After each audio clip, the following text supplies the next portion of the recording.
जय जगन्नाथ फ्रेंड्स। आज दिनटा समस्त गोटे खुशी दिन था कहीं आज थी महाप्रभुंर रथयात्रा। खास कर मुझे बहुत खुशी थी कहीं आम गाँव में भी रथयात्रा हबार था से रथ भी सजा सर रथ सजा सरू सरू कीर्तन सहित रथ पूजा भी स्टार्ट होता। एपटे छेरा पहरा सरिबा परे भक्त मैंने रथर दौड़ी को धरिकी रथयात्रा बाहर पड़े। आमती भी मत लगुच महाप्रभु सहित रथरे भौणी और भाई को देखी समस्त मन में बेस खुशी भरी जाइए। एत सब खुशी भितर मोर गोटे दुख था कहीं मु रथ टाणी पार नी कारण मो जेजेमा वर्षे हैनी रथ सीना टाणी पारे हेले प्रसाद रे मते गोटे आंब मिलता। आउ एपटे महाप्रभु खुशी खुशी जाई मौसी माँ मंदिर पाखे पहुंची गले। मंदिर रे पहुंचवा परे आलती करागला। आउ तापरे जगन्नाथ बलभद्र सुभद्रा को मौसी माँ घरे छाड़ी आमे बाहरलु घर को। आपण माने तो जानथिबे प्रसाद ठू टेस्टी आउ किछि भी न थाए सेति मु भी टिके प्रसाद पाइनेली।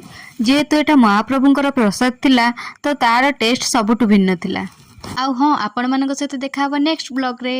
जय जगन्नाथ।